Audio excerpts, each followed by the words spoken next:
Start of the season was brilliant, enjoying it. AJ was fit, BV was outside me, sort of felt like we'd left where we started at the back end of last year. Personally, I was feeling good, feeling confident.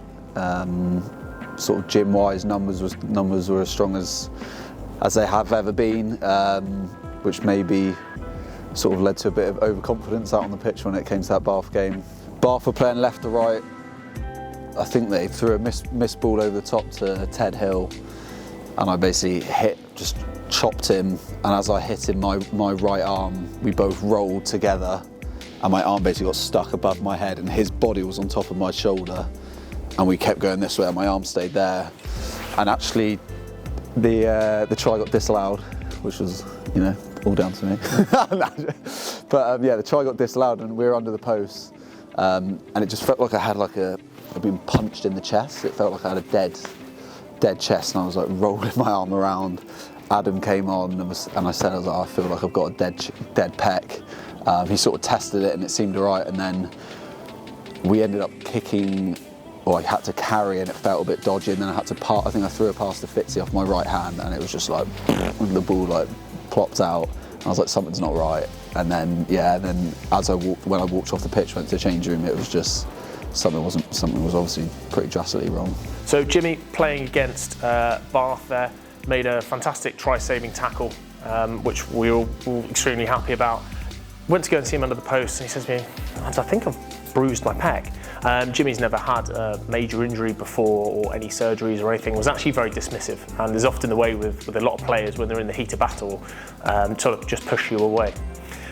Keeping a close eye on him afterwards, it was clear that he was still struggling with this, and there's I think we've got the clip of the breakdown where he says to maybe Rich Lane, my shoulder's not great. As soon as that breaking play came, I had a look and brought him straight off, because I was seeing a lot of weakness, especially on adduction, so a pec stress. In Jimmy's situation, as he got caught into that horizontal extension, he's exceeded the length at which the muscle could tolerate, just causing it to avulse. So quite simply, where that tendon comes on, it's shot off. What you often find with our guys, and it's similar situations to what we feel initially, is they'll make a big tackle, they're used to getting collisions around something, and they're so strong with other muscles they can compensate to a certain part. But then as that continues and the inflammation starts and there's breaks in play, that's where we then start to see the deficits, and that's what the case with Jim, so why we brought him straight off. I mean, sort of mentally, from my point of view, I'd never had a big injury before, so I didn't really, not that I didn't trust him, but I was just sort of like, okay, because it's sort of, I could still move it, and I was thinking, it won't be that bad. And then got booked in for a scan pretty swiftly the next day, and then they obviously confirmed that Adam was right. My experience with Nuffield was great. You sort of go downstairs, there's a nice little waiting room with coffees and things like that next to the receptionist, who are super helpful. And then I think within sort of 5 minutes, the lady came and took me down to the MRI.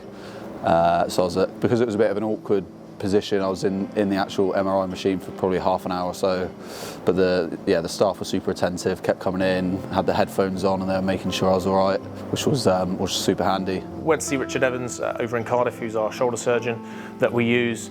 Again, his recommendations was get this operated on as quickly as possible. So what that means is a small incision onto his deltoid there, separate the muscles, identify where he pulled that tendon off from, and then it's sutured down, so basically anchored with sutures back into the bone to settle. Process in terms of going in, getting it done. The surgeon came round a few times to sort of check if I was right post and pre-op.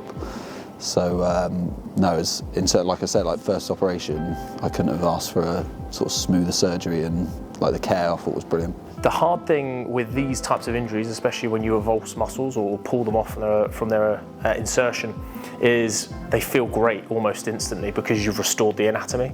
So as Jimmy will share with you, the advice was for him to be in a sling for 2 weeks. He was very, very comfortable, and we were having to push him quite hard to stay in the sling to recover from the incision itself. But no, recovered very, very quickly is often the way with these. So that protective phase of his rehab, those first couple of weeks were challenging in a sense to slow him down.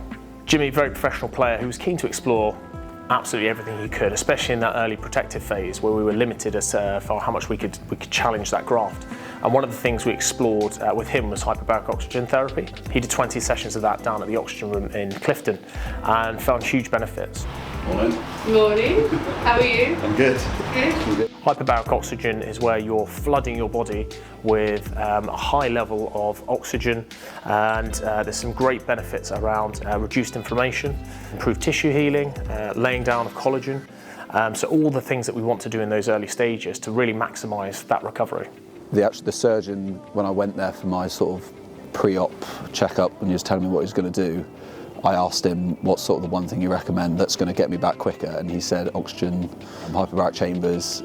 So yeah, Adam reached out to Jane at the oxygen room, just off White Ladies Road there, and she's essentially let me go in every day from, I think, 2 days post-surgery.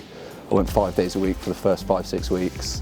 I mean, I managed to get back a week early, so I guess in my opinion it worked. But more so like sleep-wise, my sleep was so good after sort of the oxygen room stuff. That was probably the biggest thing. Obviously, you recover the most in your sleep, so that was massive.